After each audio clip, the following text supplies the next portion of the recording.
The recipe I wanted to share with you is spicy plum chicken. It's pretty easy to do and there's 2 stages with it.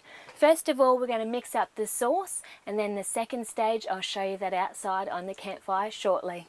So to begin with, we'll use the ginger, garlic, mustard, soy sauce, a bit of smoky barbecue sauce, sweet chili, lemon juice and plum jam. We're going to mix that all together in this saucepan. We're going to heat it up a bit. So to start with, throw in some ginger. With each of the ingredients, just put a little bit in. Don't have to be too particular with the quantities. Just add in more of what you like, that's what I do. The Dijon mustard though, I only put in a teaspoon of that. It's got some punch there, it's got a bit of taste to it. I love this seasoning, it's so tasty, but if you've got any type of light soy, that will work too.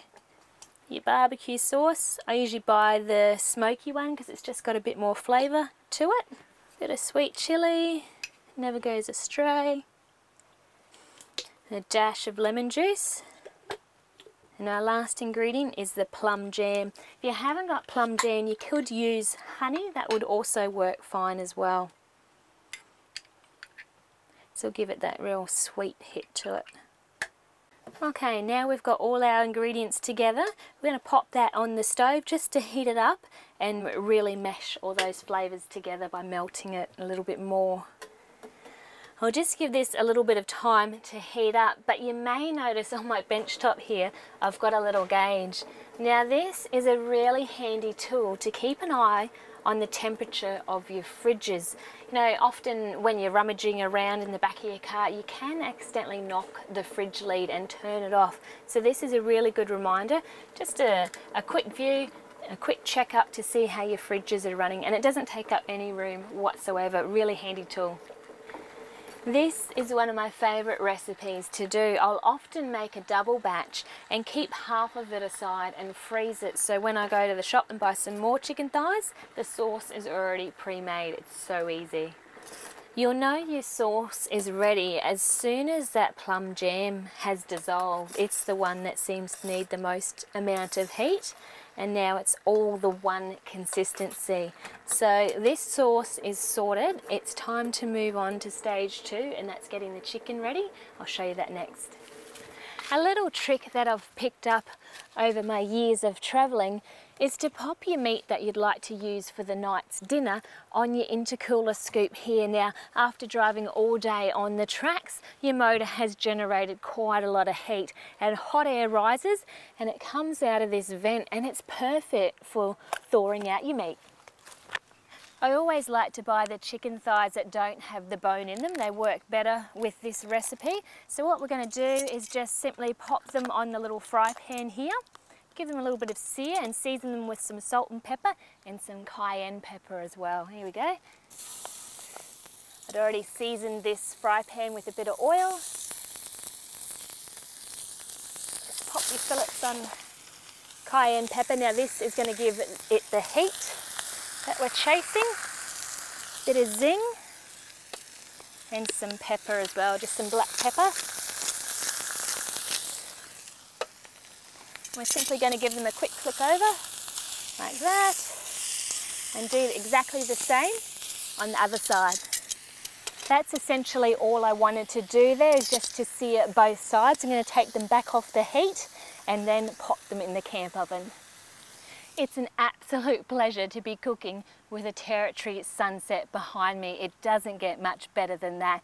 Now the next stage of this recipe, I'm going to use my camp oven and I'll show you what's inside. It's a little trivet, it's a wire rack with these tiny little legs on it, and its job is to keep whatever you're cooking up off the base of the camp oven so it doesn't burn, because it does get quite hot there with the coals directly underneath it. And you can do this recipe at home using a grill if you like. That's the type of method we're looking for. So I'm just going to put a couple of fillets on top of the trivet and baste them with the sauce. And give each one a good coating. You can see that nice colour on the sauce there. These are going to taste amazing. What I will do, I'll pop the lid on the camp oven.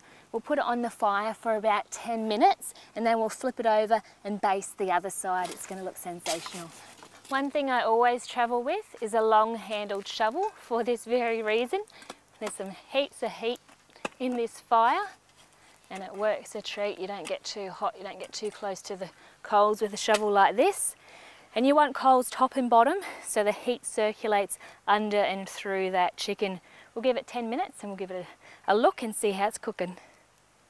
It's been about 10 minutes, so we'll check to see how they're going. I'm just going to take the lid off the camp oven, pop that on a little stump that I prepared earlier. And there we go, they're looking really good. They're ready to flip over and baste the other side. Just baste them, being very generous with your sauce. Lots of flavour that way. Okay, so camp oven lid goes on and I'll pop it back on for another 10 minutes. Time's up. This chicken should be ready. Just going to take the lid off. Oh yeah, it's looking good. Sizzling away. There we go. Take a look at that. Look at the flavours on there. I like to plate it up with a nice green salad. And there you have it, spicy plum and chicken thighs with salad. They look amazing and my mouth is watering. If you want the details, check out the website. Everything you need to know is there.